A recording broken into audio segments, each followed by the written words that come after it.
Yo, sup? So I'm going to show you how to restring Floyd rows like this one. I've set all before you set it up, just cleaned it all. Like these little fine tuning pegs down here, you want to get them up so they're up in like a little halfway position. So what you need, little sort of wire cutters like this. I've also got one of these Allen keys with like a nice big handle that you can get from Bunnings. I think it's 2 or 2.5 mil, but yeah, you know, they're good. You don't lose them, so I always lose them. So I'm going to start off with this low E. Take the ball end, just trim that one off. Now, let's do a little bit of delicate operation. Just throw that in there, as it is. Pull this up. Just gently hold that so that you can tighten up that little bit of saddle there. Pretty straightforward. Then at the other end,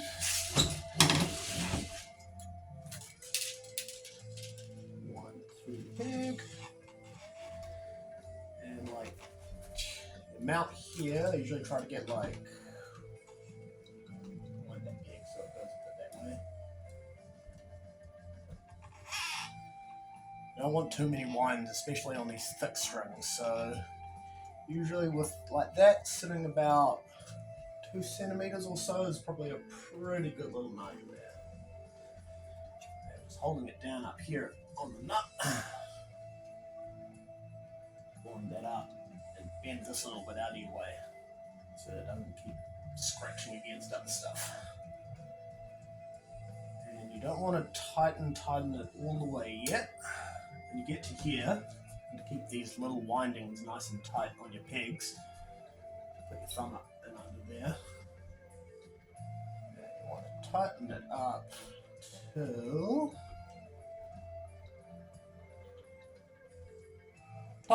about, till it's not, you need to take your finger out, and about that, no more. I've got like one wind on there, which is perfect. I'll do the rest of these wound strings and I'll make the next video. Okay, when you get to these straight steel strings, the unwound ones, I want to do things a little bit differently. Trim it off as normal. What we want to do here is just take a little needle nose pliers like this. Just bend that around, back onto itself. Just a little sort of like 4 mil bend or 5 mil bend sort of thing. What we want this to do, let's get it.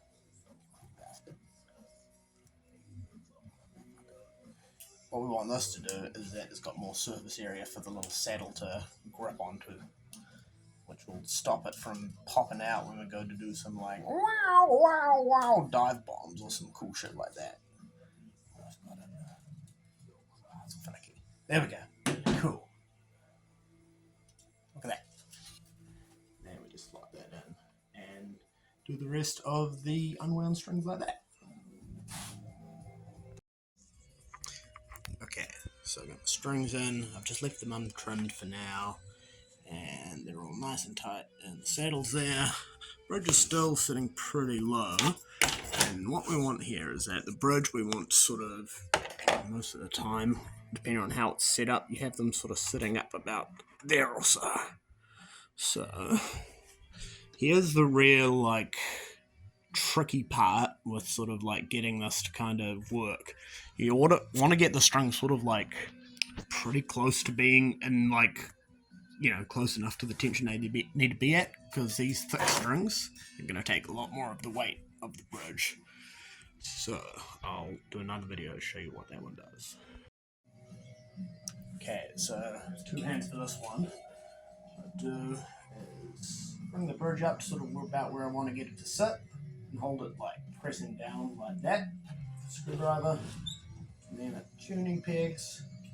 Basically, just give them a few even number of lines across each of them, just to start bringing them up. occasionally, once you've sort of done that a bit, give a bit of a plug to sort of, a little bit of a pluck to sort of see roughly where it is. That's a E something. That's it.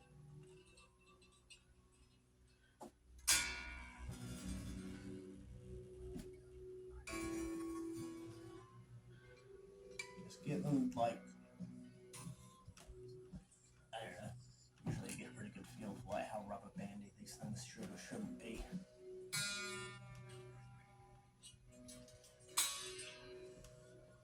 That one's going way up there, boy. And you can see, yeah, that's getting pretty close.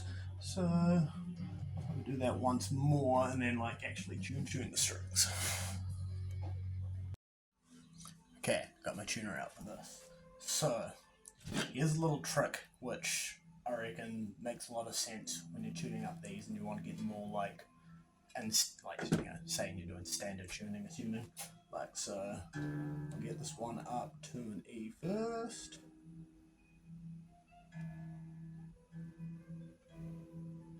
And yep, that's pretty good.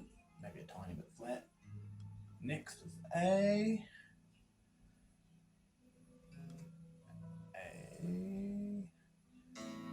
A's where it needs to be. Now I'll go back to the low E again and bring that up. Because you want to, like, since these ones take most of the tension, you want to get like them close to each other, then them, and then from out there. So that one's an E. A's pretty good. And the D up.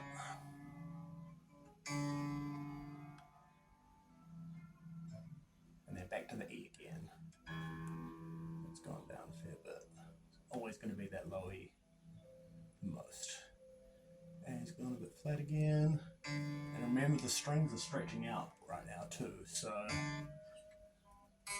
this is just a good way in general to kind of get everything sounding nice with each other.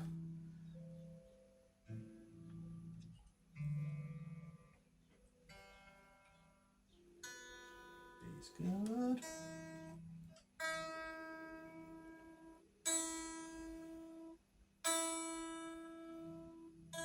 There we go. Now let's go from the bottom again.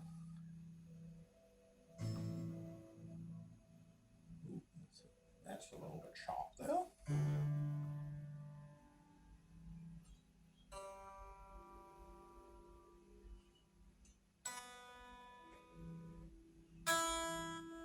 Yeah, that's pretty good.